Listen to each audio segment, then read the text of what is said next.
Hi hello my dear subscribers. இன்றைக்கி நம்ம கொஞ்சம் டிஃப்ரெண்ட்டான ரொம்பவே டேஸ்டியான ரொம்பவே சூப்பரான ஒரு ஸ்வீட் ரெசிபி தான் பார்க்க போகிறோம். இது பண்ணுறது அவ்வளோ ஈஸி, அவ்வளோ டேஸ்ட்டாக இருந்துச்சு நம்ம சூடாக சாப்பிட்றப்போ. வாங்க வீடியோக்குள்ளே போகலாம். இந்த ஸ்வீட் பண்ணுறதுக்கு ஃபஸ்ட்டு 3/4 கப் நாட்டு சர்க்கரை எடுத்துக்கலாம். நாட்டு சர்க்கரை எடுத்து ஒரு பாத்திரத்தில் போட்டுக்கலாம்.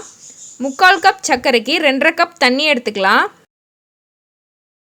தண்ணி ஊற்றிட்டு அந்த சர்க்கரை கரையிற வரைக்கும் மட்டும் நம்ம ஹீட் பண்ணி எடுத்துக்கலாம். இதுக்கு கம்பி பதம்லாம் எதுவும் அவசியம் இல்லை. அந்த சர்க்கரை நல்லா கரையணும், அது வரைக்கும் வச்சுருக்கலாம். நீங்கள் நாட்டு சர்க்கரைக்கு பதில் வெல்லம் கூட எடுத்துக்கலாம்.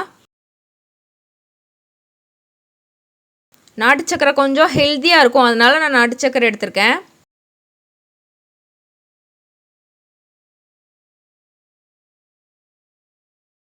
இப்போ சர்க்கரை நல்லா கரைஞ்சிருச்சு. இதை எடுத்து நம்ம ஃபில்ட்ரு பண்ணி எடுத்து வச்சுக்கலாம்.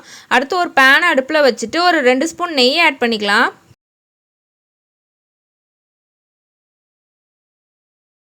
நீங்கள் நெய் இல்லைன்னா குக்கிங் ஆயில் கூட ஆட் பண்ணிக்கலாம், அப்படி இல்லைன்னா வெண்ணெய் கூட ஆட் பண்ணிக்கலாம். இப்போ நெய் நல்லா காஞ்சதும் அதில் முந்திரி பருப்பை போட்டு ஃப்ரை பண்ணி எடுத்துக்கலாம். முந்திரி பருப்பு கரைஞ்சிடக்கூடாது, லைட்டாக ஃப்ரை ஆனோடனே எடுத்து வச்சுருங்க.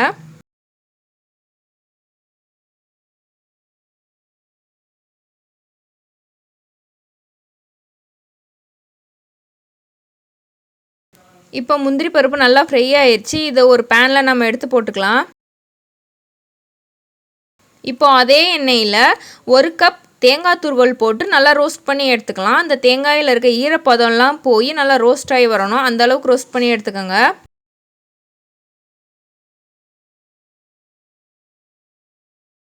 நம்ம நார்மலாக கேசரி அந்த மாதிரி பண்ணுவோம், இது கொஞ்சம் டிஃப்ரெண்ட்டாக இருக்கும், பண்ணி பாருங்கள், நல்லா இருந்துச்சு. இப்போ தேங்காய் ரோஸ்ட் ஆயிடுச்சு. இதை ஒரு பிளேட்டுக்கு நம்ம மாற்றிடலாம். இப்போ அதே பேன் அடுப்பில் வச்சுட்டு ஒரு 1/2 ஸ்பூன் நெய் ஆட் பண்ணிக்கலாம்.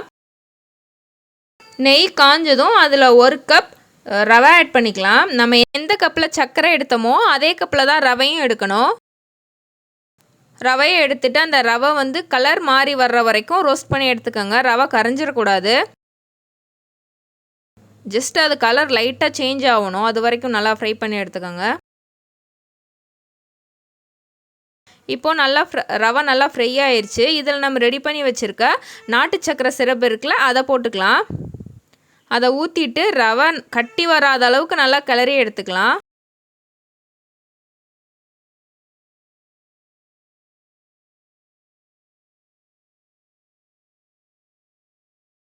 கொஞ்ச நேரம் கைவிடாமல் கிளறிட்டே இருங்க.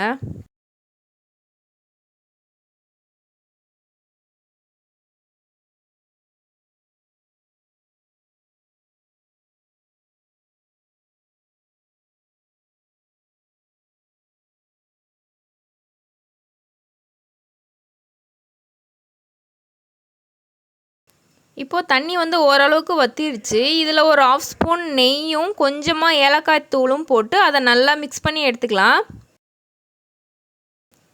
நம்ம ரெடி பண்ணியிருக்க ஸ்வீட் எப்படி ரெடி ஆயிடுச்சுன்னு பார்க்குறதுனா, நம்ம ஸ்வீட் அந்த பேனில் ஒட்டாமல் வரும், அப்படின்னா நம்ம ஸ்வீட் ரெடி ஆயிடுச்சுன்னு அர்த்தம். இப்போ நல்லா மிக்ஸ் பண்ணி எடுத்துக்கலாம்.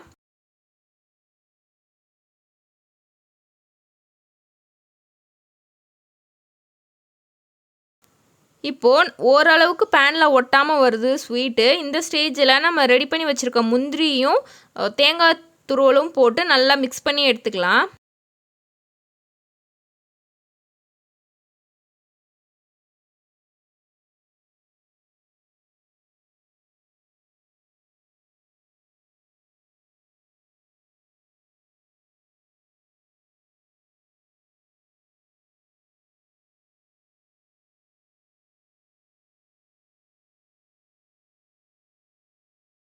இப்போ பார்த்தீங்கன்னா உங்களுக்கே தெரியும், நம்ம ஸ்வீட் பேனில் ஒட்டாமல் வருது. நம்ம ஸ்வீட் ரெடி ஆயிடுச்சுன்னு அர்த்தம். அப்போது இதை நல்லா மிக்ஸ் பண்ணிவிட்டு அடுப்பு ஆஃப் பண்ணிடலாம்.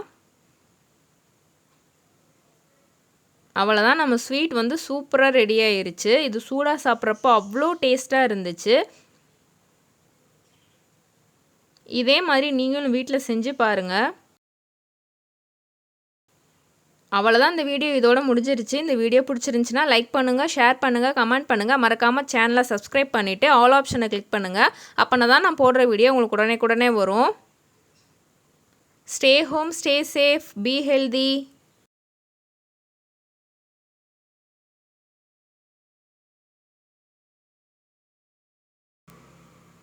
Bye.